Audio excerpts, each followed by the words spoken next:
Happy Tuesday morning, everybody. Welcome to another live episode of Mornings with the Outlaw. I am the Outlaw, John Rocha, joined as always by the lovely lady over there from St. Louis, Alex Shashek. How are you, Alex? How was your weekend?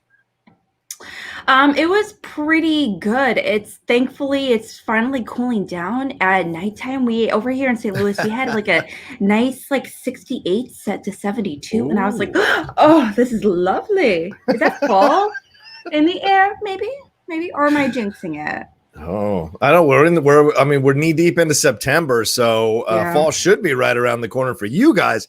We just had the hottest weekend we've ever had in Los Angeles. It was 109 degrees, I think, over the weekend. I was down in San Diego, and the heat didn't spare us down there either. So it was a pretty hot weekend here on this side of the coast. I'd love to smell fall just once, but we probably won't smell it till like November.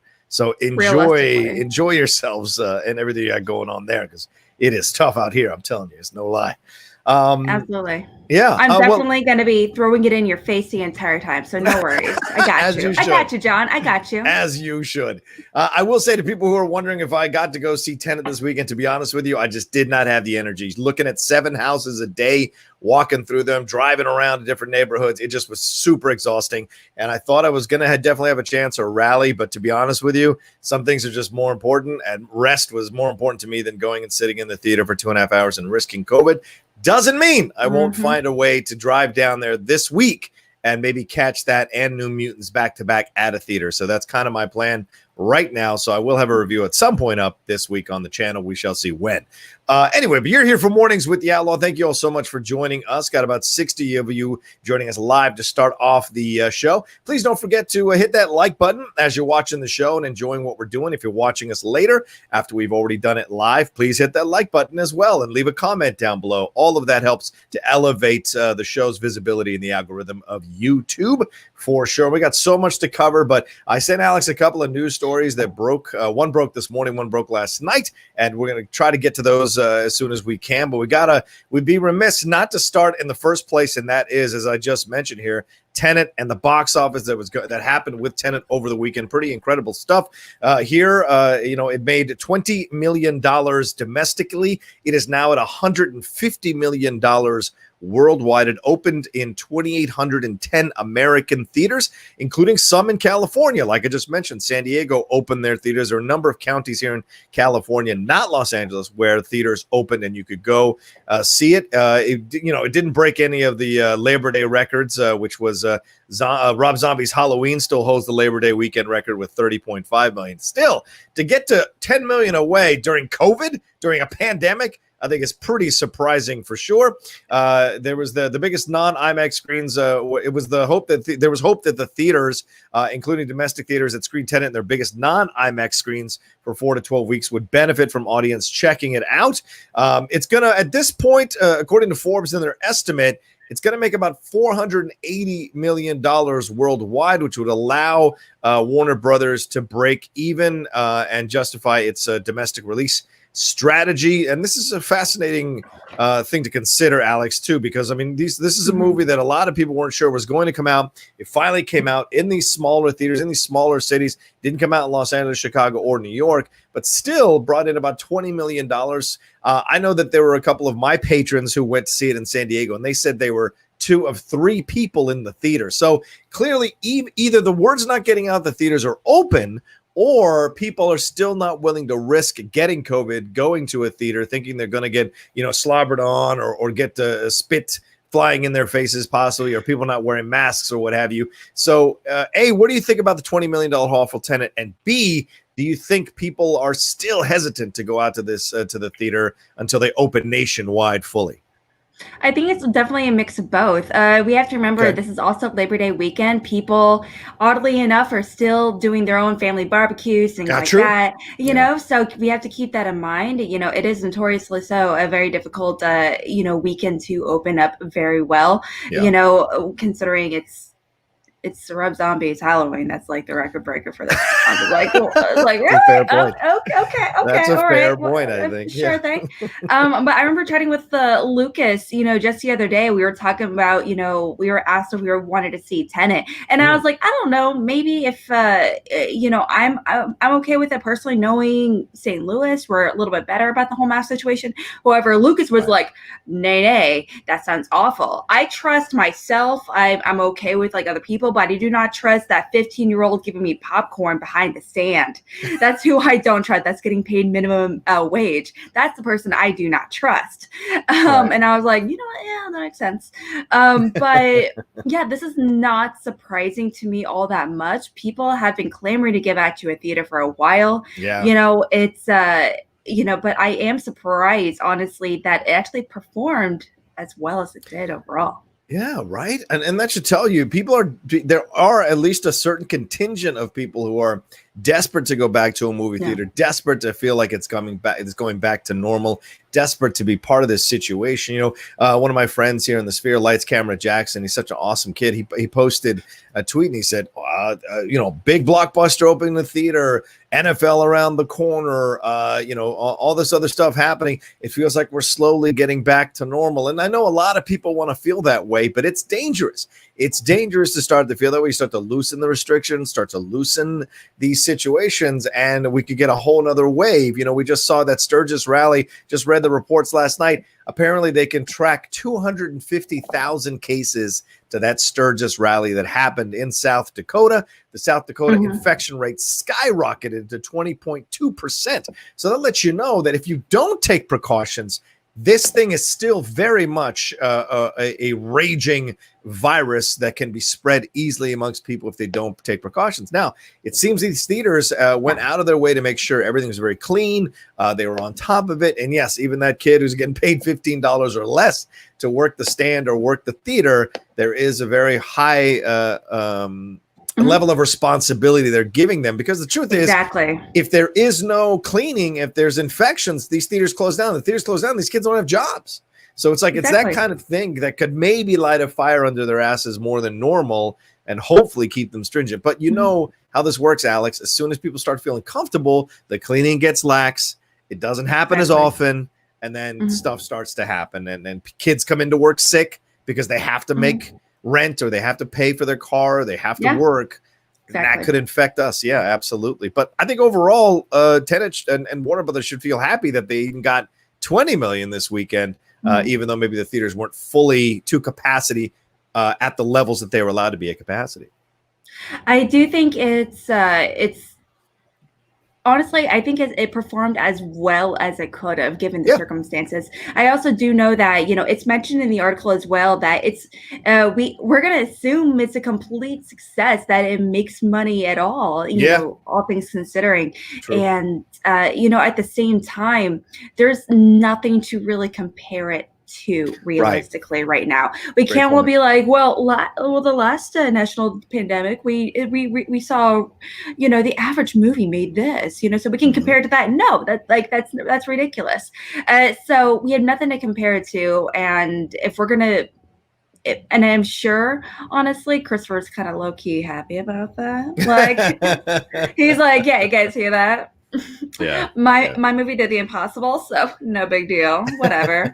But like I mentioned, I just don't, when it comes to these theaters, let's face it, like you said, these like teens that are working sometimes for the first time or whatever it may be. I remember at my local theater, it's always like a teenager that's working behind the table that's giving me my popcorn or or getting my ticket ready.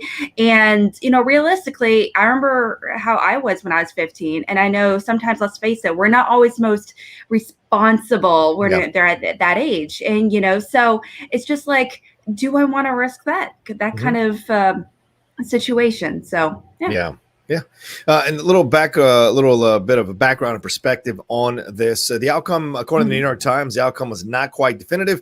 David A. Gross, who runs Franchise Entertainment Research, a film consultancy firm, assessed the domestic turnout for Tenet as, quote, fair. Said audience concern with theater safety remains a deterrent. He said in an email, Tenet is a strong release, and Christopher Nolan and Warner Brothers deserve enormous credit for their effort. For now, this is as good as it gets. He also estimated that Tenet would have collected about $50 million over its 3 days under normal circumstances. It did make it did cost $200 million to make. But here's an interesting situation. Usually the studios and the theater owners, they split the profits 50-50, but Warner Brothers negotiated a 65% share for themselves just to be able to kind of like spark people coming back to the movie theaters and get the movie theaters making some money. Chairman of Warner Brothers Picture Group, Toby Emmerich, he said he credited Nolan with the film's, quote, box office success, and he thanked theater owners for, quote, unwavering in their commitment to a safe theatrical experience. It did make $129 million overseas over the 2 weeks. So that tells you this thing does have legs. It got $30 million in China over its first 3 days, which is a record for a film directed by Christopher Nolan. And only 35% of the cinemas in the United States remain closed, with New York, New Mexico, and North Carolina not having any theaters reopen entirely in those states. Nothing is open in those states, but most of California, parts of Washington, Michigan, Oregon, they were closed down as well. So it means more than 70 million Americans live in areas where government officials say that moviegoing remains too dangerous. So in most of these places, we're only able to fill their theaters to 50% capacity. So that's a lot of factors to throw into this situation. And Alex is absolutely right. It's not really much we can compare it to. So we kind of have to give Nolan credit for even making $20 million. Warner Brothers getting 65% of that, and then Toby Emmerich giving him some love to Nolan and the way they marketed this thing. And then we'll see going forward, because word of mouth now is the key. Is word of mouth going to get you to drive 2 hours to another city to watch a movie? Some people flew out to other states to see this movie. So there were, just to feel normal, just to fly somewhere, the kind of feeling of feeling back to normal. So I don't know. Word of mouth, we'll see. Most everyone I talked to has essentially said, I liked it. I think I got to see it again. That's the general consensus I got for most everyone. What have you heard anything from anybody, Alex? Do you know anybody who's going to see it? I heard it's a Nolan movie. That's how it's been described. They described it as no. Okay, let me specify though. Yeah, please. The way they talked about it, they were like, yeah, it's exactly what I expected going into a Nolan movie. Yeah. It's, like I said before, and I was like, yes, there's gonna be a weird thing that's not talking about time travel. Obviously, there's a whole thing with not gender identity, with a big reveal at the end. Mm-hmm. There's like a whole thing, and it's like very focused on science. There's a lot of science talk, if that makes sense. Yes. But it's almost like distracting, and I've also heard it's really boring. Oh, all right. Yeah. But also I'm like the one person in the US that doesn't like Interstellar, because I thought it was boring. Right. So yeah, it's just like cool. But yeah, they were like, yeah, if you liked Interstellar, you're gonna like this one. If you don't like Interstellar, you're not gonna like this. All right, so that's fair. Yeah. I think that's fair. Yeah, it's like what they say with the Guy Ritchie films. If you like Snatch, you're gonna like The Gentleman. If you like this, you're gonna like exactly. That's kind of how it was sometimes. Yeah. It's just kind of depending on what your vibe is. Right now, I kind of want a little distraction. I want something a little fast action personally. I want something light, funny. Heck, maybe a Transformers movie. That's my jam right now. Now we're talking. Lucas has been marathoning some Cobra Kai along with the Karate Kid action, and I've been like watching along with them. So it's like nice to watch something a little more chill by comparison. But I mean, we'll see. We've got Wonder Woman coming up soon, next month in October. We've got James Bond at this point still coming out on November 20th. So depending on how this performs, and certainly every studio is keeping their eyes on this and seeing how it performs and seeing if other theaters start to slowly open up, because no one's getting COVID because they're taking all the restrictions correctly. They're implementing rather the restrictions correctly. Then at this point, we're starting to look at the possibility of maybe a little more expectations in terms of box office and what have you. So we shall see overall what happens to this thing. So a lot of love to the movie and making it 20 million. I think a lot of people want to run back. I mean, I said I didn't need to go back to a theater, and then I was down there in San Diego, and the temptation to go see it on IMAX there when there was only 5 people who bought tickets in that theater was definitely huge. But in the end, I just was too tired, so I didn't want to fall asleep, because I have a feeling, Alex, like you said, it's like Interstellar. Interstellar is almost a 3-hour movie, and that movie can put you to sleep if you're not paying attention to stuff. So I was afraid Arrival would put me to sleep if I was too tired. So, but I may take the chance again. We shall see. But shout out to them. We'll see what happens. Everybody's watching, and maybe this bodes well for Wonder Woman. Maybe this bodes well for James Bond. And maybe we'll see some people move their films back into 2020. We shall see. Studios can change at any moment and move them back because obviously the landscape is wide open. Another film we should talk about that came out over the weekend as well, or was still going strong, is Mulan. Mulan with the VOD situation that happened. Certainly some numbers came through as well for Mulan. It was set to be one of the big blockbusters this weekend. And a lot of people are claiming, looking at all these, there was this, all these articles rather that are highlighting or talking to people who are involved and know about the download number. Sensor Tower, which is an app download research firm, told Yahoo Finance that downloads of Disney Plus spiked 68% from Friday through Sunday compared to the weekend before. Consumer spending in Disney Plus also spiked 193% over this past weekend, which means a lot of those new subscribers were paying for that $30 premium fee to see Mulan. So they said that the Disney Plus app's downloads jumped a bit more in the first 3 days of Hamilton debuting on the platform at 79%. But the firm also said that it's likely because the Broadway musical film was free to stream versus how Mulan was $30 extra. So there's no official numbers just yet. I'm sure we'll get something either later today or later on in the week. But still, just those cursory numbers bode well and speak volumes for people's interest in Mulan. I know a lot of people in my sphere downloaded it or bought it and reviewed it quickly on their channels or reviewed it quickly on Twitter. I will get to it sometime this week for sure. But yeah, this is something that I think you got to feel positive about if you're Disney Plus. Like, this is great. Until you get the numbers, you don't know how much you actually made. But looking at the numbers now, at least, Alex, does this feel like a positive win for Disney on this situation? It's kind of a weird situation that where Disney is in right now. This movie in particular is really, really iffy. I hear that 60%, and I don't know what that means.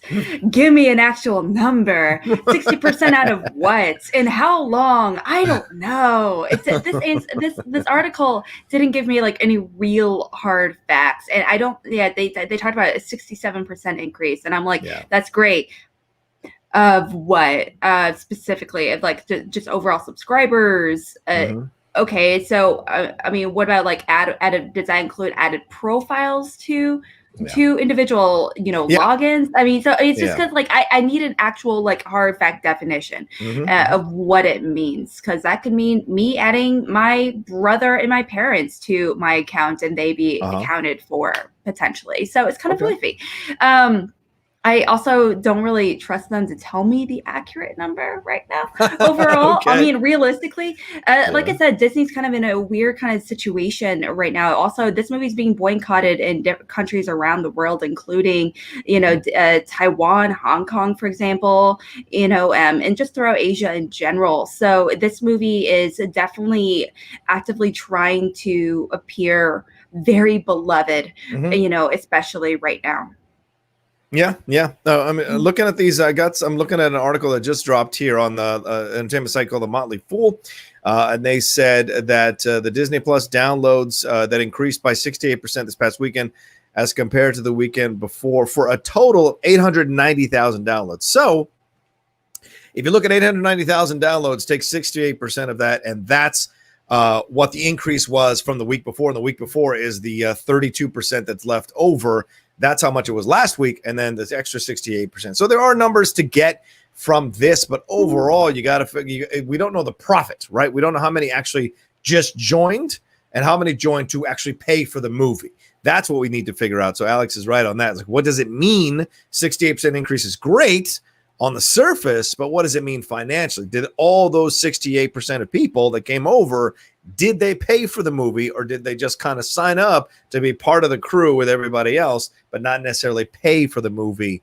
That's something they got to delineate with the numbers as this goes along. But, at least surface-wise, I think both of these numbers for Tenet and Mulan, you can you can, kind of convey it or spin it PR wise into a positive for your studio, into a positive for your situation. Bob Chapek came out and said already that this Disney Plus situation with Mulan is a one-off. And I think the reason they approached this as a one-off is because they knew it wasn't getting the best reviews. It was getting middling reviews. So they weren't going to lose a lot of box office releasing it necessarily on Disney Plus. We'll see what happens with Black Widow. But I'd be shocked if you saw Black Widow on Disney Plus. I think it's going to the theaters as we see Wonder Woman and James Bond coming out in the theaters. Mm-hmm. I think Black Widow's very soon to come out in the theaters as well. Probably get an announcement at some point in the next few weeks. I think that it's going to come out in theaters this year. So we shall see. We shall see. By golly, I hope so. I think so. I think the studio hopes so too. Like Tenet, whatever, but right. Black Widow, Wonder Woman. Hey, You gotta love it. You gotta love it. All right. Well, let's stop for a second for some Streamlabs. I don't see any super chats, guys. Please send in your super chats. Send in your Streamlabs throughout the show. It's your support that allows this show to continue and to keep happening. Always appreciate the views. Certainly, the show has done really well views-wise compared to how many subscribers are on my channel. Does really well views-wise, but not always great on the support. But today, we're certainly seeing a lot of Streamlabs. So please keep sending them in. Keep supporting the show. Keep us going because we love doing it and love all the compliments that you're giving us. Alex, let's start with the first one. So Andrew G, he said up there in Canada, he said, good morning, Rocha, Alex, and Outlaw Nation. Has anybody watched any Raised by Wolves on HBO yet? HBO Max. I watched the first two last night, and holy cat tits, Batman. What a wild show. I dig it. Can you dig it? I have not watched it yet. Certainly on my my radar. I've been caught up watching other shows like Young Wallander, and I'm going to just starting The Boys this week as well.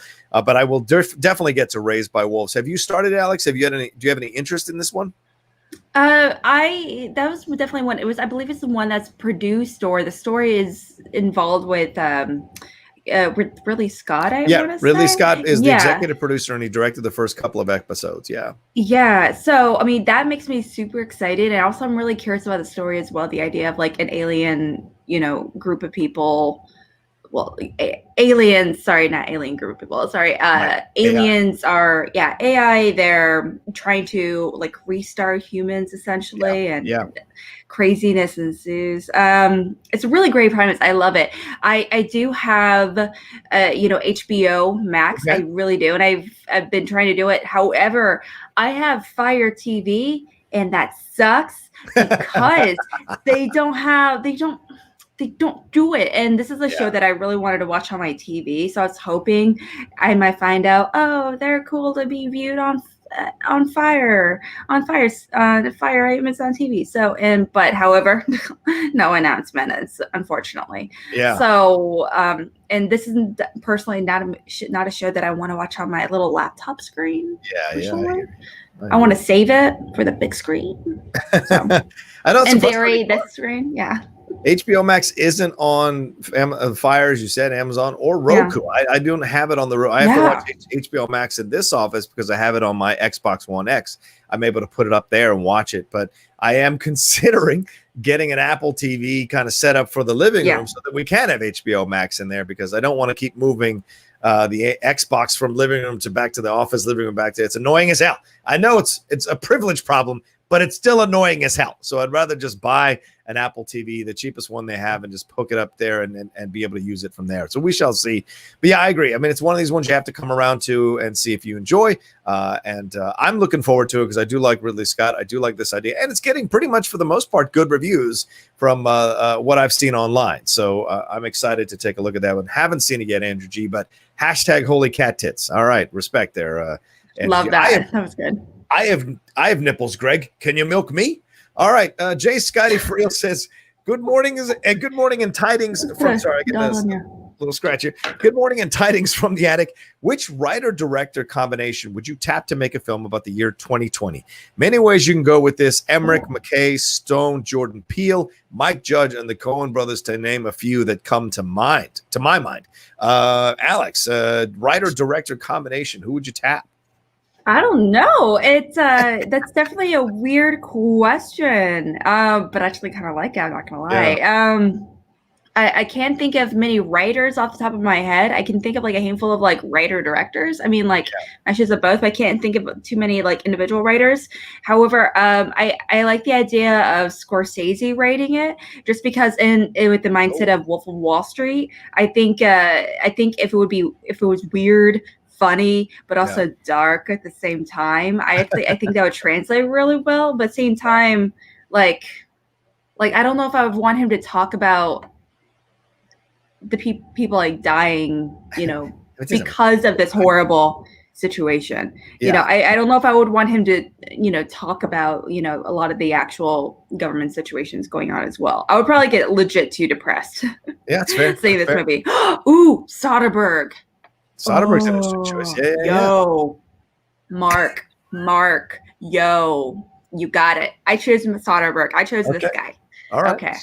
Soderbergh it is. Jake Yakoveta saying he's got to jump out and get back to work. Thank you for hanging with us, Jake. Appreciate it, man. And yeah, hit that like button, everybody. We're at over 180 people watching, but only 78 likes. Please get us over 100. Get us to 150 likes. Hell, let's shoot for the moon and get to 200 likes before we wrap up here in about 45 minutes. And there's that Streamlabs address. John Rocha says / you can go John Rocha says /tip. And send in your Streamlabs, send in your Super Chats. Appreciate the Super Chats. Streamlabs, though, more comes to the Outlaw Nation if you send through the Streamlabs. So please do that. My answer would be two. There's two answers. One, ironically, Christopher Nolan. It just makes all the sense in the world with his brother writing the script, whose brother's been doing Westworld, the dystopian situation, end of world stuff. So I think that totally works for me. I know Alex wouldn't go see it, but I think that works for me.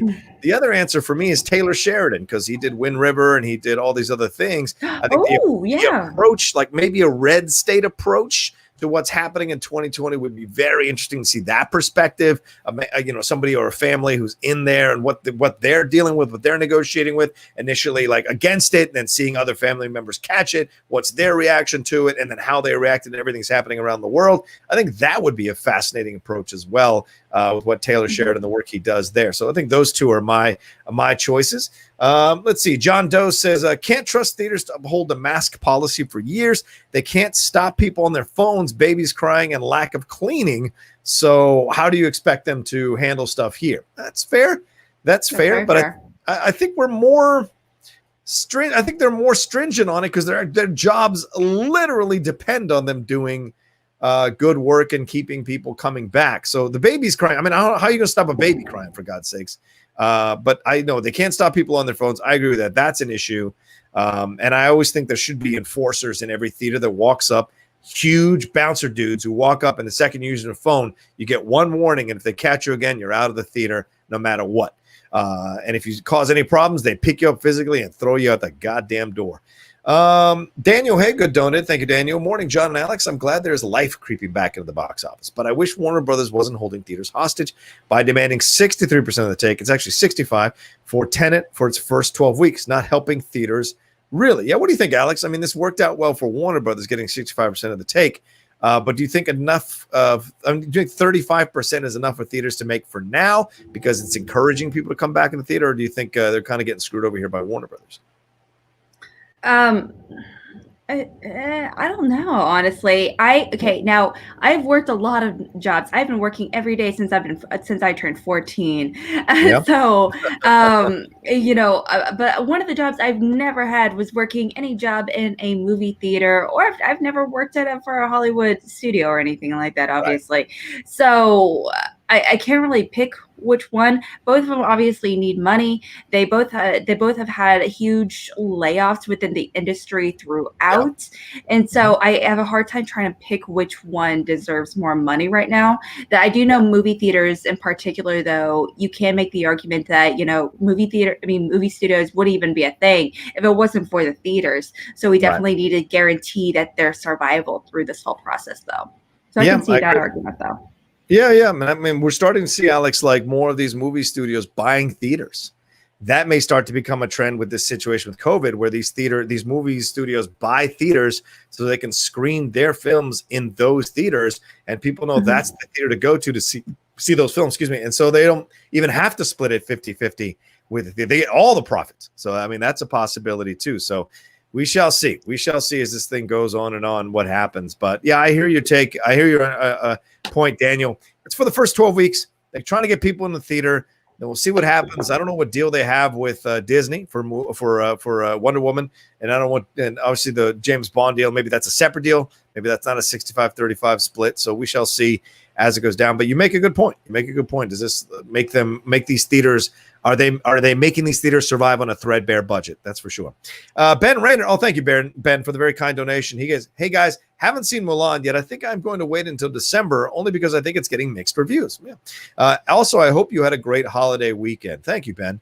Yeah, I mean, it is getting mixed reviews, Alex. It is supposed to drop on Disney Plus for free in December. So what's your thoughts on this? Did you see it? Are you rushing out to pay the $30? Is this something you have an interest in, or can you wait till December?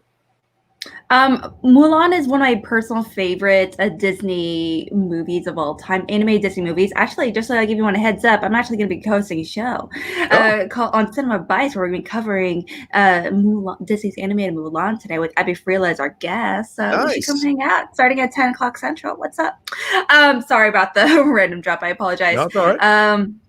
Thing is, okay, so going into this though, it's definitely I haven't seen it, and I have decided that I'd rather wait. You know, the reviews and everything don't really bother me all that much, just because I actually I like them taking a chance and going in a very new direction. They're not, it's not a musical. There's not a Mushu talking dragon, right? You know, things like that. But there is a Mushu in the movie. Just want to clarify. There is, yes. Whatever. Yeah, there is. But you know, it's a very, very different direction than I think people were looking for, and so I definitely admire that. But at the same time, it's like, it's just me and my husband. We don't want to pay $30 for this movie, you know. Okay, it looks cool, but it's not enough for us to want to pay $30 additional dollars, and already to like so much money a month we pay for Disney Plus. I totally get it. Absolutely totally get it. It's a fair point. All right, let's move on. Those are all the Streamlabs we got so far. Please keep them coming, gang. The support of the show is so necessary and so important. So send in your Streamlabs and Super Chats as we go on. We got another 40 minutes left in the show before I jump off and got to go host a SEN Live at the top of the hour at 10 a.m. PT over there in SEN. All right, let's move on to our next thing, Alex. This is massive, and I'll bring up these pictures. The Mandalorian Season 2 is right around the corner. We got the drop date October 30th. It happened coincidentally on the same day that the John Boyega interview dropped.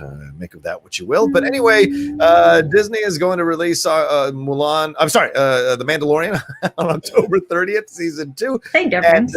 And big difference. And Entertainment Weekly dropped a series of new pictures. Let's take a look at them now. Here's the cover. Baby Yoda doing it. The Mandalorian strikes in. There's also another cover with the actual Mandalorian on the cover itself, but that was the cover I chose because I love Baby Yoda. What can I tell you? Then we get a shot of Mandalorian here with Baby Yoda hanging out there on the side, chilling out, hand on the hip, you know, doing your thing as you do in this world of the Mandalorian. Then the Mandalorian on the speeder bike, pretty cool, pretty kick-ass to see there. So Alex is losing it over there. We get a little Carl Weathers action. There we go. Looking good. I love that. He's looking a little more regal. If you look at his clothes, it looks a little more high-end, a little more regal, a little more advanced. Maybe he's a little more successful being in charge of the bounty hunters now since the Mandalorian stuff happened. Little Giancarlo Esposito action. Look at him. He's looking pretty cool. Oh. Love gorgeous. it. Yeah, right. Very strong face, absolutely. And then my gal right there, Cara Dune, right there, the beautiful and lovely and talented and absolutely ass-kicking Gina Carano there. She's looking strong in that picture. And the three of them together there, Mando with Cara and Carl Weathers there. Hanging out and doing things. So all credit to Entertainment Weekly for these photos. I left the watermark on there so that there's no issues, and hopefully I don't put a strike against this video, but I just want to give some love to them. But yeah, those are all the pictures that just dropped today. You can take a look at them. They're online there at the Entertainment Weekly website, or you can pick up the magazine coming out really soon. Thoughts on these shots here, Alex? Initially, and I'll tell you the details that were received. They released a press release with the details of this, and Jon Favreau had a little more to say. So what do you think initially of these photos? I think, yes, I'm turning into a puppy right now. I'm just like pawing actually at the opportunity of like hugging my future Baby Yoda again. I'm like, oh, that's like the sound I make when I see something cute. I'm like, oh. I don't know what sound that is. It's not even an animal, really. Let's be honest. I think it's fantastic. Yeah, Is it? Is it? I don't even know. It shows joy. It shows joy. That's what matters. Weird, most random sounds. I apologize though, but yeah. So this does make me excited. I'm not surprised in the slightest. That does look as good as it does. It's also vague enough where I see this and I'm like, this could literally been shots from the first movie, and I could have been fooled because literally all the same characters, and I think nothing new in theory. Yeah. And no new characters, no new sets or anything like that. And so no real actual details, but it just gets us that much more excited. It just reminds us why we love The Mandalorian. The visuals are just so cool. And I mean, can we all just have a nice hug with little baby Yoda? Can we make that happen? I mean, just how much money will I pay to hug little baby Yoda? I just want to. Yeah. I mean, think about it, Alex. It's about a month and a half away. It's less than 2 months away. The first episode, October 30th. I don't know if they're going to drop all the episodes again for you to watch. Are they going to do it weekly? I don't know how they're going to do it because The Boys, which we may get to today, The Boys has certainly get a lot of pushback for the fact that they're dropping their episodes weekly rather than all at once. So I wonder how they're going to, what their strategy is going to be. I think it's going to be weekly to kind of build up the joy of seeing it. So I agree. I think the pictures look great. I love Baby Yoda. Everybody should have a Baby Yoda in their life. Maybe I'll get one to put behind me at some point. But certainly very cute Baby Yoda. Love the costumes. Love the look of it. Love the feel of it. It already feels like a more mature second season. Just from the pictures, you can tell there's a little more budget here. There's a little more higher end appeal and look to it than we saw before. Just the costumes themselves radiate that. We'll see. And clearly having Gina Carano be a part of these photos lets you know that she is going to be a big part of season 2 as well. And so is Carl Weathers and certainly Giancarlo Esposito as the villain. So certainly there's going to be more here with all of them. I see some people clamoring for a picture of Rosario Dawson as supposedly Ahsoka Tano, but I personally wouldn't like to see anything until we see the trailer. When the trailer drops, then maybe we'll get shots of Rosario Dawson as Ahsoka and see what's going on with Timothy Olyphant. So that's what I'm looking forward to.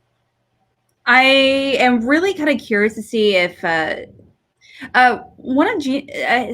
thread of Gina Carano's tweets have been trending recently. Oh, and, yeah, right, yeah.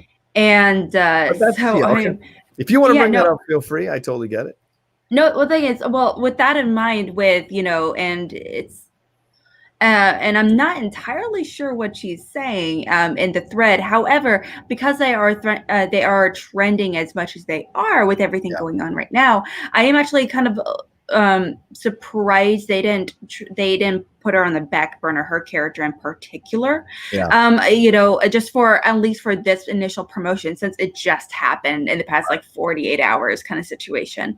Right. However, realistically, I do know that the amount of people that actually have Twitter is not even 5% in the US, something crazy like that. And so it's a horrible representation of what the public actually think. Right. So it's kind of a weird situation. But overall, I mean, I'm really excited. I love Gina Carano's character. I can't wait to see more of her, more than just obviously, kicking ass and taking names, physically speaking with her macho awesome moves, but at the same time, I'm excited to see her expand her role. Her relationship with the Mandalorian quite a bit more.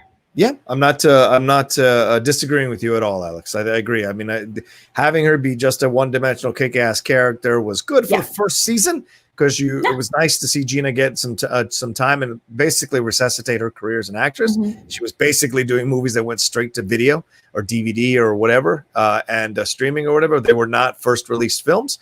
So getting her back into this kind of positive place of A-list status, possibly with the Mandalorian. Now let's see what she can do with a little more depth, a little more complexity. Can we get a little more background with her? I'd like to see that. We did have some exchanges with her and Amanda where she spoke about what she was doing in the past. So let's see some of that stuff come back. Let's have a Cara Dune centered episode. That would be very interesting to see what you could do with that. I'm down with it 1,000%. So we shall see what comes of it. And let me read Jon Favreau's comments here. He said, This is the new season is about introducing a larger story in the world. There we go. As you just said, Alex, the stories become less isolated, yet each episode has its own flavor. And hopefully we're bringing a lot more scope to the show. Everything gets bigger, the stakes get higher, but also the personal story between the child and the Mandalorian develops in a way I think people will enjoy. As we introduce other characters, there are opportunities to follow different storylines. The world was really captivated by Game of Thrones and how that evolved as the characters followed different storylines. That's very appealing to me as an audience member. There'll be 8 episodes of this of different lengths. The season wrapped 4 days before the COVID situation happened in March. The shutdown rather happened in March, and you can read the whole piece there on EW and get the background on that if you want to. It's coming out on soon, very soon. So first episode, October 30th, we shall see. All right, let's do a quick break and we'll jump into our Ray Fisher story. Alex, time is running away with us. What do you have to promote? What do you got going on? Tell people where they can find you. Yeah, like I said earlier with Cinema Bias, I'm co-hosting. I am actually going to be hosting tonight's episode of Cinema Bias where we cover Disney's animated Mulan. It's going to be starting at 10 Central, 8 Pacific. So definitely come hang out. Abby, for real, she is a lover of all things animated and Disney, especially Disney Princess, even though she's not technically a Disney princess. But regardless, she is like on the roster of Disney princesses, if you know what I mean. Right. So it's definitely come hang out with us. You can just check out Cinema Bias on YouTube and you'll be there to get good to go. Okay. Also, later today at 8 o'clock Central, 6 Pacific, I'm hosting a Schmobe episode themed on the rock stars. Roxy Strider herself is going to be my co-host. We have a ghost judge who I'm obsessed with. I love this ghost judge. And also we have Jeff Snyder going head-to-head against his teammate, Mark and Draco, doing some debating tonight. So it's going to get intense, scary a wee bit. So I'm scared. I'm scared. That's fair. I appreciate the fact that you're going toe-to-toe with my Outlaw Nation show tonight. Wow, Alex, it takes some guts. It's not. I do want to mention it was not. I did not want to go at that time. Just to clarify, it was Roxy's request. So I'm sure it was Roxy trying to undercut the Outlaw Nation. Well. What do you expect? What a rock star. Well, what I've got going on, is that everything you got going on? That's it. I don't do that much, man. I don't do that much. I know you don't. But what you do is good. So people should definitely patronize it and watch it. Yeah, we got going on stuff here tonight, the Outlaw Nation show. It's right there. Jason Inman, that's my guest. Big Jason coming on tonight. And we're going to have a lot of fun talking about the new Jupiter Jet stuff that is dropped. We're going to talk about what's going on in his life right now, his career, what he's got rolling through. You know, Jason's always writing. He's always doing his thing. But, you know, we might push it to 7 p.m. just to let you guys have a little bit of time here at 6 o'clock. Maybe we'll make that move. So look for it. I'll announce it after the show at some point when it'll be, but it'll definitely be tonight. We normally do 6 to 8 p.m., but we might do 7 to 9 p.m. to kind of give Jason a little bit of a break because he is still working on a couple of shows. He may need a little bit of break, and maybe we'll let Schmobates breathe a little bit from 6 to 7. But I'll mentally log the fact that Roxy wanted to go at the same time as the Outlaw Nation show. Maybe I'll program something against the World Girls tomorrow night just to have a little fun with Roxy. Anyway, that's the situation there. We had the new top 10 show that dropped today, this morning. It's top 10 films that happened in a 24-hour period. So top 10 films that either happened in a day or a 24-hour period. We had a lot of fun talking about that one, me and Matt Nost. There's so many films that we had to consider for this one and go through and count, and there was a lot of fun to count them down. So please go and download that wherever you download podcasts, the top 10 show, and also go look at it on the YouTube. We have it there, us on camera doing the show on YouTube. Also, we just got a new Instagram, so go find the top 10 show on Instagram as well. Go and sign up and be a part of it. Shout out to Bobby Carney, who is our social media guy, who stepped up and took the job, and he has been killing it as a social media guy the last couple of weeks already, bringing so many people onto the Twitter, so many people onto the Instagram, and increasing our interactions and engagements. Shout out to him. And then yesterday, don't forget, the newest episode of Game Time dropped yesterday with me, Winston, and Jay. We had a blast talking about the NBA playoffs, the NFL, and what happened with Novak Djokovic getting kicked out of the U.S. Open for hitting that ball into a female line judge's throat. You don't want to do that. But we talk about all of that on Game Time. So that's what's going on this week. There you go. There's the top 10. Boom. Thank you so much, Alex. Appreciate it's almost like I'm a fan of top 10, but I just saw the movie Good Time last night. So I was like, I had anxiety the entire evening as a result of that movie. I was totally understand. One last thing to tell you guys, or two last things to tell you guys. Don't forget the Jedi Way is happening this week as well. Laura Kelly joining me for the requisite bi-weekly show that we do here. We also dropped a special episode about John Boyega, which you can watch, talking about his interview with British GQ. That's already over 3,000 views. Thank you all so much for watching that. We dropped it on Saturday. Had no idea how it was going to do. It's over 3,000 already. So come and join us this week. The new episode will drop on Thursday, and the new episode of Impolite Truths will go live at 7 p.m. on Thursday night. Until the election, Doreen and I are going to go weekly on this thing as we head into November. So now it's going to be every Thursday night live at 7 p.m. Me and Dorina doing Impolite Truth. So those are all the promotions I got going on in my life. And of course, if you haven't listened to the Cinephiles, we just dropped part 1 of $1 Million Baby. And we're doing this in conjunction with a new program with Warner Brothers. Warner Brothers reached out to us. Their publicity department reached out to us and asked us to promote this new series they've got coming out on September 15th, where they've done new interviews and behind the scenes conversations with Stanley Kubrick, Martin Scorsese, from the past, Martin Scorsese, Clint Eastwood, number of other directors involved in this as well. And so that new series starts on September 15th, goes to September 19th, and they asked us to promote it on the show. So we were very honored to be working in conjunction with Warner Brothers, and we did $1 Million Baby in conjunction with them. So part 1 just dropped, part 2 this Friday. All right, that's it. That's enough talking for me. Let's move on, Alex, to this Ray Fisher story. This is kind of consuming a lot of the social media. People having conversations about this, and it is happening. And there's this back and forth between Ray Fisher and Warner Brothers.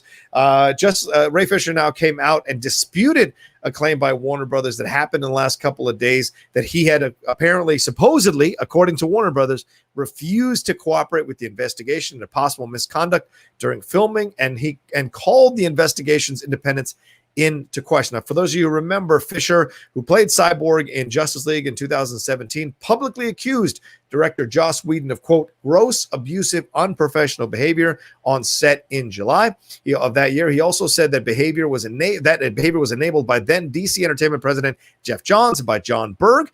Warner Brothers, both have left the company, by the way, since the film was released. Warner Brothers launched an independent investigation in mid-August, a move Fisher initially celebrated, but on Friday, Fisher accused DC Films president Walter Hamada of attempting to interfere with the investigation on Jeff Johns' behalf. And in a statement later that evening, Warner Brothers denied the accusation against Hamada and said that Fisher had never, quote, actually accused anyone of actionable content, and that he refused to speak to the investigator. So this is where Fisher responded on Saturday morning, said the WB statement was a desperate and scattershot attempt to discredit me, and said that he met with the investigator via Zoom on the 26th, and that he even embedded a screenshot of an email he sent to his personal team and SAG-AFTRA about that conversation. And in that email, Fisher said the investigator had been, quote, put on the case by Warner Brothers Pictures, not Warner Media. His findings will go directly and solely to Warner Brothers Pictures Legal and nobody else. So he thought that was too biased of a situation. And apparently the investigator had a witness on the line without telling Ray Fisher that a witness was going to be on the line. And Ray Fisher said, I need to have a rep on the line for security myself. And so he said, he followed up by saying he made it clear to the world on August 21st that I would be vetting the investigator to ensure a fair and protected process for all witnesses happened. So this is all still going and saying Warner Brothers has not released a comment on Ray Fisher's comment. So what's your feeling about this, Alex, on the heels of Black Lives Matter, on the heels of so many actors and creators of color coming out and calling out these studios for their systematic racism that they've done over the years, and how they've cast things, how they've given jobs to white directors over people of color, directors of color, these roles, how they've treated certain actors of color on set. What's your feeling about all of this as you look at it and as it keeps going?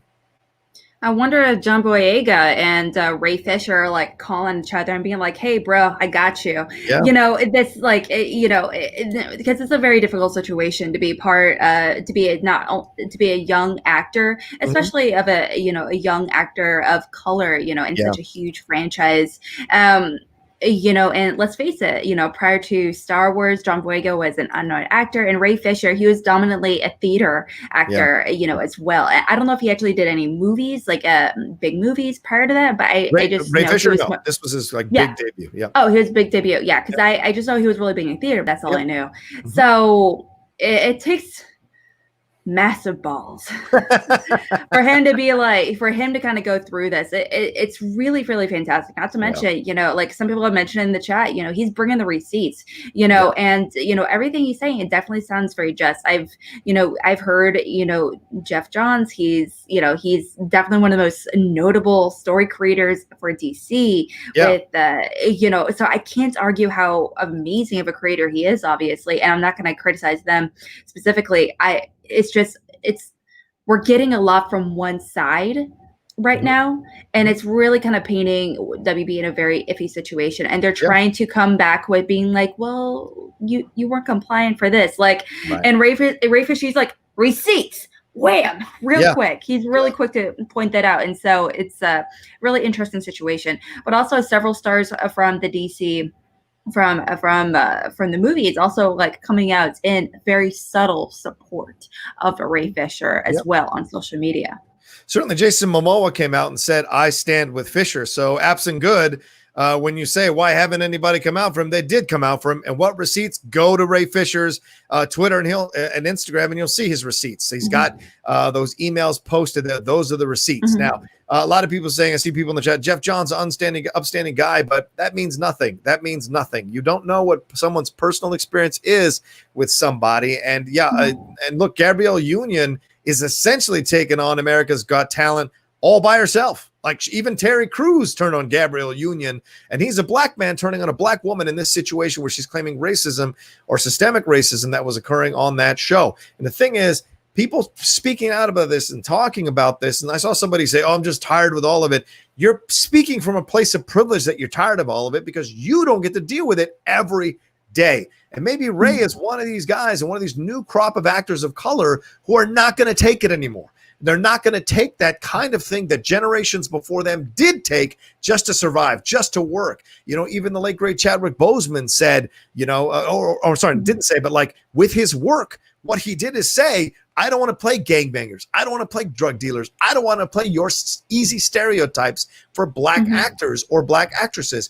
I want to play something else. It doesn't mean that people haven't played those roles in the past before and, brought out real incredible life in them. But you look at the situation, look at Halle Berry, what she played in Jungle Fever. She was incredible in that, playing a drug-addicted a person in that movie. But look at Samuel Jackson, same thing, right? Powerful moments in Jungle Fever, but they don't just want to be known for that. And it was becoming too much stereotype situation. And so they've made different choices. Oscar Isaac, same way. You don't see him playing a gangbanger or have a vato accent doing his thing. He's doing something complete, or a gardener or a valet. You don't see him playing the typical stereotypical Latino roles that you see. These are changes that are happening, and sometimes you got to fight a studio system. Lord knows I know about that. You got to fight a system or a company that has systemic racism within them, and you have to highlight it. And if they don't want to listen and they start playing this legal game, legal speak with you to save their images, I think that's what you're seeing from Warner Brothers, unfortunately. And I respect people come out defending Jeff Johns because that's their experience with Jeff Johns, but don't discredit someone else's experience with Jeff Johns. Certainly, Ellen DeGeneres is another example. Some celebrities came out in support of her. Other celebrities came out and said they had a terrible experience, that she treated them terribly when they were there. So it's all about your own personal experience. So don't discredit someone else's experience because you didn't have the same experience. That's the danger 100%. In a situation like this. Yeah. So I'm just saying. Yeah, absolutely. We kind of look at it's very similar to when we talk about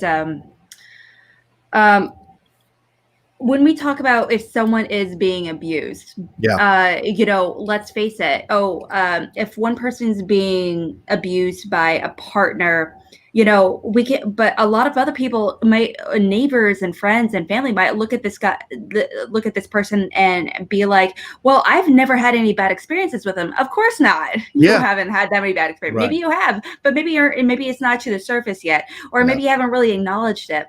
Yeah. Things like that. But so you can't, and just because you've had a good experience with them doesn't mean that another person has a bad experience with them. Right. Now, Right. I do think WB is just in a very difficult situation. We don't know the full story. As of now, we're getting very limited information from WB in general. So all the information we have regarding this situation is coming almost exclusively from Ray Fisher. So as a result, we can't help but trust him more, in theory. I would love to get more perspective from WB, what their situation is. I mean, I would love to get a quote, some kind of official response for Jeff Johns and, DeWalter Hamada as well, since at the time he was just being introduced into WB. And so I would really love to get their perspectives, but unfortunately, maybe it's good, maybe it's bad. I would love an official response. Yeah, well, I mean, I think they've been responding. I think they've been responding by claiming that, we haven't had a full, right? But they've been responding back to Ray, trying to win the PR war here. And honestly, I don't think it's going well for them overall, to be honest with you. I know some people, like I said, some people are saying they're tired of it, but I don't think. And the thing is, if what Ray is saying is true, that they had a witness on the line and they didn't tell him about it, that's nefarious. That's underhanded tactics they do to intimidate you, to upset you, because these studios they spend millions and millions and millions of dollars on their legal teams so that they can try to stop anything trying to harm their brand, harm their look. And so they will try any tactics, assuming that you don't know better, assuming that you are an easily manipulated or bamboozled or pushed around actor or actress. So they try a lot of underhand shit to try to get under your skin, to try to mess with you, and then try to unsettle you. What they're dealing here with Ray Fisher is a strong, driven young man who believes what happened to him and is fighting to prove it. And this is all happening on the heels of this Zack Snyder Justice League coming out next year. So this is all a fascinating situation to look up or to experience as we're watching it happen in real time. All right, we got to wrap up the show in about 16 minutes. Let's get to some Streamlabs here, Alex, and we'll keep tabs on the Ray Fisher situation, and we'll see if WB releases a full statement about it very soon. Philippe Hunt donated $10. He said, "Hey, John and Alex, glad to see you guys today. I just found out that they're pushing the Oscars back to April next year. Do you think that's fair? I feel like the Oscars are making an excuse not to nominate certain films." What do you think, Alex? I disagree.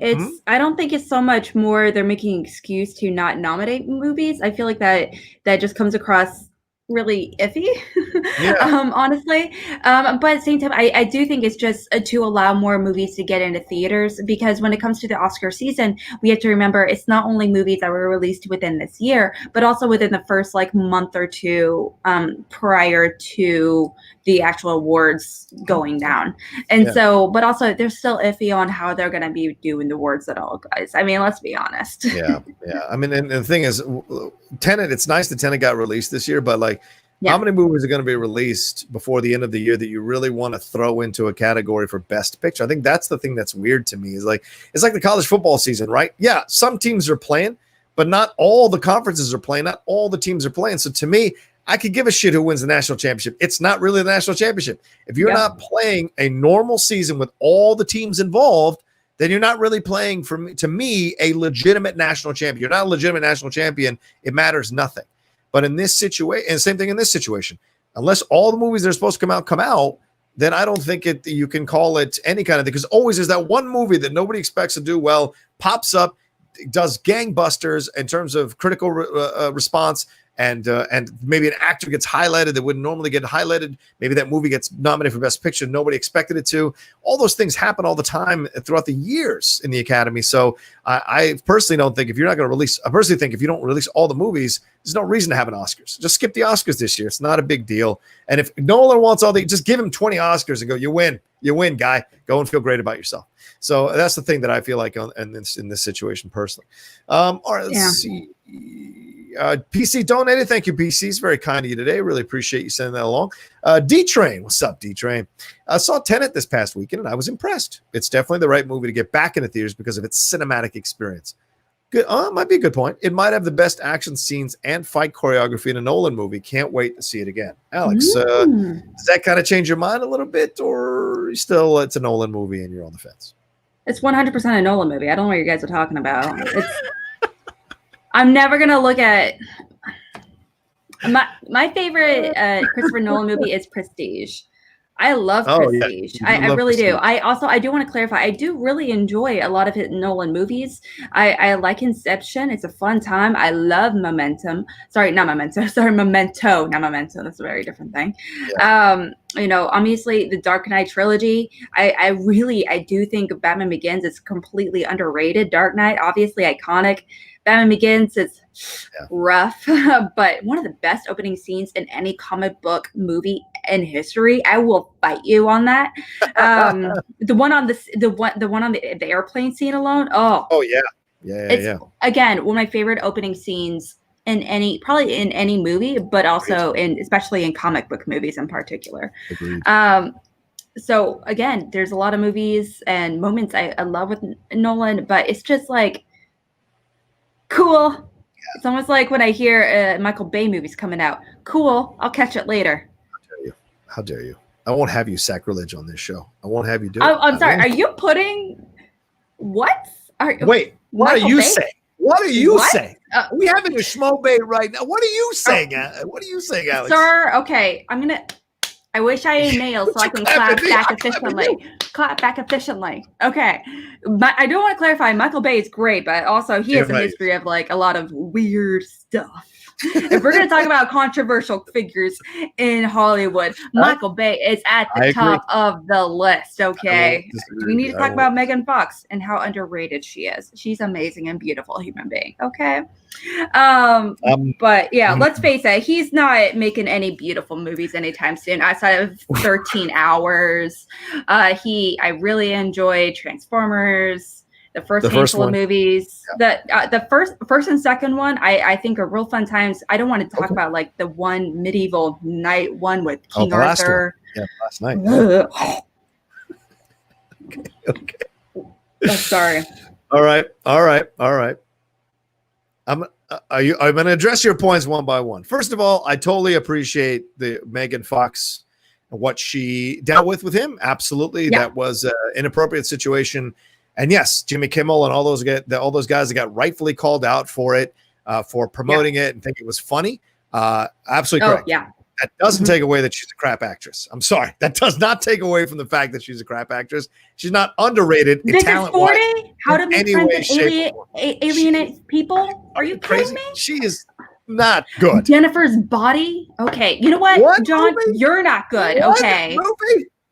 Are you kidding? I just gave you 3 movies. Wait, How to Make Friends and Alienate People. Jennifer's Body. This is 40. Some people love Jennifer's Body. I did like her in This Is 40. She is delightful and so refreshing in that movie. I will show you the box office for Jennifer's Body when it came out. I remember I was there. I'm sorry, I didn't really box office. It's a direct reflection of how great a movie is. No, I know it isn't, but I'm saying it reflects if people's interest in that movie is there, and it wasn't at the time. That's okay. In that case, we can talk about how the movie Clue made no money, yet now it's become like a huge cult icon. Or we can talk about other cult movies. So you're not going to win it with me. Or my favorite Robert Zemeckis movie and my favorite comedy of the 90s, Death Becomes Her, which was a complete box office crash. Yet it is one of the best movies of the 90s. So underrated. I like it. It's all subjective, so underrated. Right? It's all subjective. It's all it is all incredibly subjective. I totally hear you. But also he's wrong, guys. So No, look, and I want to make this clear. I think this is important here. Someone's experience is separate from someone's ability, right? And so that's the way I look at this situation. Like Alicia Silverstone coming out. Listen, Alicia Silverstone was a limited actress at best. She was good in Clueless. She's never been good since, in my opinion. And whatever she experienced, and she was terrible at Batman and Robin, terrible. And whatever she experienced, because she's the reason that movie crashed and burned. She is. Okay. I didn't say she is. Okay. The whole movie's terrible. Everybody's terrible. But like I'm saying, she's whatever she experienced in terms of the misogyny, in terms of the sexism, all that should never have happened. Absolutely. Yeah, totally. This idea that now all of a sudden we have to reevaluate their performances and somehow see them in some rose-colored glasses that they're these incredible no, that's not how this works at all. I absolutely agree. Absolutely. Okay. But I also say that knowing for a fact I enjoy her in all of these movies. Yeah. I don't think she's an amazing actress. I don't think she's going to win an Oscar by any means. Right. That's not the conversation. The conversation is whether or not she's a talented actress. And the answer is yes, by her work alone. I'm not talking about the stuff, the interviews and everything she's been associated with Jimmy Kimmel, or the horrible sexism, or like how the awful auditions like Michael Bay apparently had her like wash cars in a bikini at the age of 16 while he video cameraed her, which is totally creepy for a million and one reasons. Yes, but again, not the conversation. The conversation is she talented? Yes. Is she going to win an Oscar? No. But do I enjoy every one of her performances? Oh, fuck yeah. Really? Wow. I say she's marginally talented. I would never say talented. I'd say marginally. Same thing with Alicia, marginally talented. So I don't know. That's just my opinion. I think Elijah Dushku is a way better actress than Megan Fox, and she doesn't get anywhere close to feature films. It's an unfortunate situation. Underrated actress as well. I absolutely agree. Yeah. I love her. I miss her so much as an actress. Where's Pilecki? Adrian Pilecki is a fantastic actress on Friday Night Lights. Can't get anything. It's mind-blowing, dude. I love her. I haven't seen her in that show. I feel bad. I just naturally associate with like I remember her in pictures of the horrible Wonder Woman stills that we had like from the early 2000s. That terrible. I saw the pilot. That was horrible. It was like rough. And that's like the only, it was like just through infamy. That's the only thing I recognize her from. But I like see her like popping up in random B horror movies and stuff. Right. Mm-hmm. All right, let's move on. Let's it's good debate. I like that. Ben Raiders. Cinema Gorilla. Sorry, Cinema, I don't want to miss you. He said, I was worried that Jason Momoa would want to save his career in future business with the rich white WB executives and stay quiet about this Ray Fisher thing. But thankfully, he just said, #I stand with Ray Fisher, and that speaks volumes. I've seen things. Yes, Cinema Gorilla is saying that he has been a PA or worked as an assistant there around Jeff Johns, and he's seen Jeff Johns do or be not so nice to some people. Obviously, that's Cinema Gorilla's experience. I've never seen it, but I respect his point of view and you're right. And Momoa is about to do a film with Jeff Johns, so it speaks even more volumes that he spoke up about this situation. Forgot about that. Yeah. The Snowman or whatever it is. Ben Rayner donated. Thank you, Ben. Appreciate your support of the show, man. Thank you so much. He said, I just want to say thank you guys for bringing this show for us today. Oh, thank you. Hit the like button, people. Yeah, hit the like button. What are we at right now? 144. Let's go, people. Get us up to 150 for God's sakes, at least, before we wrap up the show in the next 6 minutes. He said, also check out Get Sweaty. We went live this week and looking for guests. Sorry for cheap plug. Thanks again. No, if you're donating, you can plug whatever you like. What is Get Sweaty? Is it a new Schmodown after show? From what I remember, it's Ben Rayner's new show. Okay. And I think it is like a Schmodown after show. I believe that's going to be, I've heard, nothing but good things.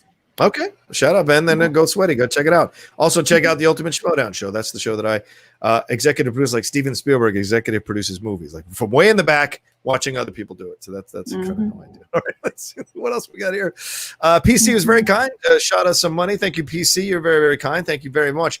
Let's see. Ryan donated. He said, hey, John and Alex, trying to pull the trigger on the Gentleman movie. Any thoughts? Ryan, I fucking loved it. If you like Guy Ritchie's shit, you will love this movie. And Colin Farrell steals the damn movie. So good. I haven't seen the movie. Guy Ritchie is very hit and miss for me.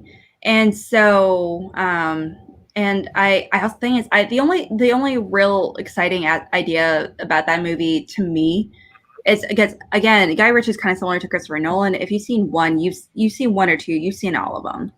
All of them have they have a lot of the same vibe, the same tone, the same writing style, a lot of the same characters.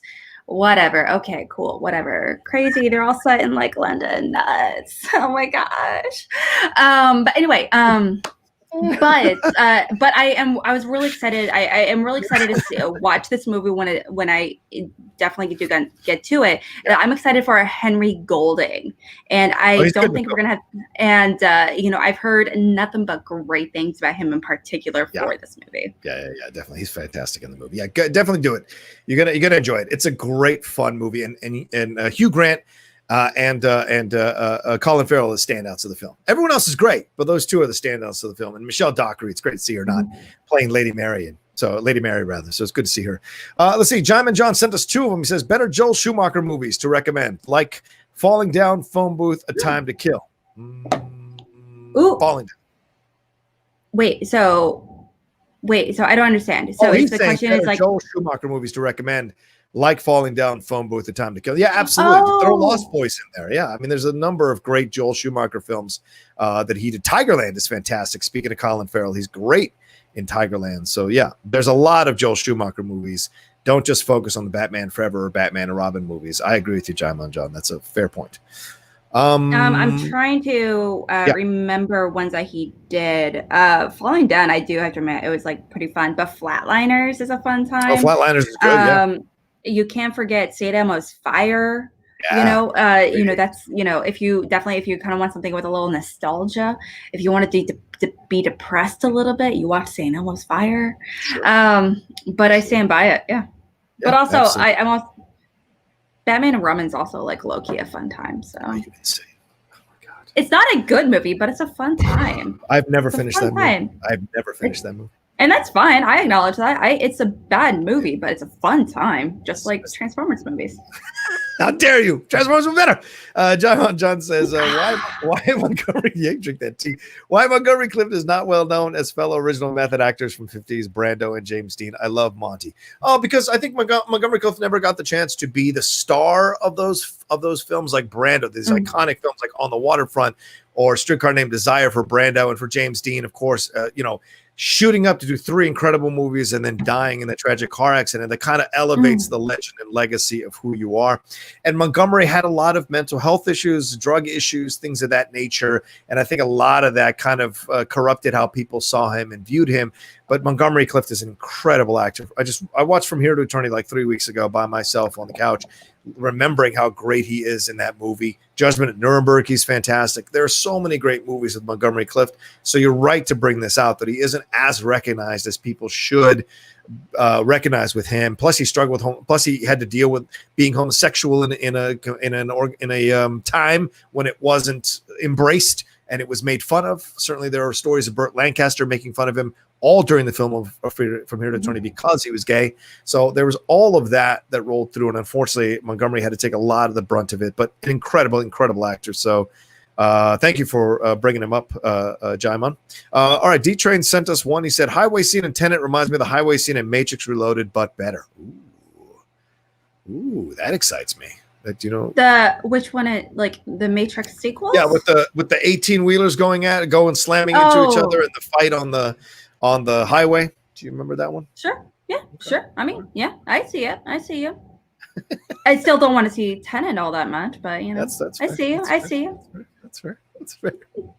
Let's see if I got any more Streamlabs. We do not. All right, let's wrap up the show. Alex, I got a Jesse in about 16 minutes. So thank you all so much for watching this live episode of Mornings with the Outlaw. Always appreciate you joining us. And, a lot of you have been sharing it, leaving comments, hitting likes. We're doing great on the views. So keep it coming. Keep sharing it. Keep telling people about the show. Alex and I have really found our rhythm over the last few weeks, and it's been a lot of fun to do the show with her and a lot of fun to do the show for you all. So thank you so much for being a part of the Outlaw Nation and being a part of the Mornings with the Outlaw crew.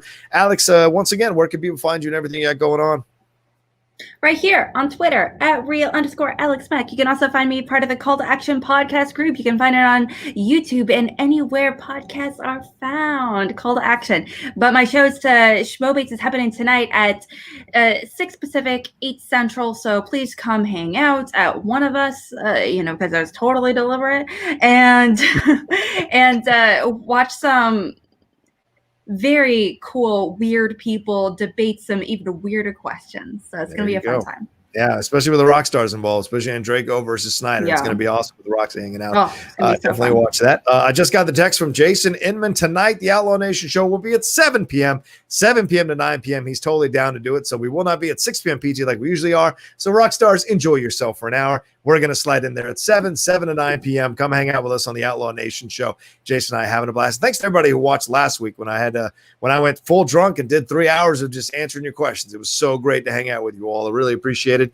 Give it some love tonight, 7 to 9 p.m. Come with all your questions for Jason and everything's got going on. Follow me at The Rocha Says on Twitter and on Instagram. Don't forget to hit like on this video if you're watching us after we've already done it live. Still hit that like button and leave us a comment down below. All the comments, all the likes, they elevate the algorithm of this channel and this show and put it there on the side for people to maybe take a chance on and watch. So thank you all so much. We'll talk to you we'll talk to you Thursday with another live episode of Mornings with the Outlaw. And as Alex always says at the end, what should they do, Alex?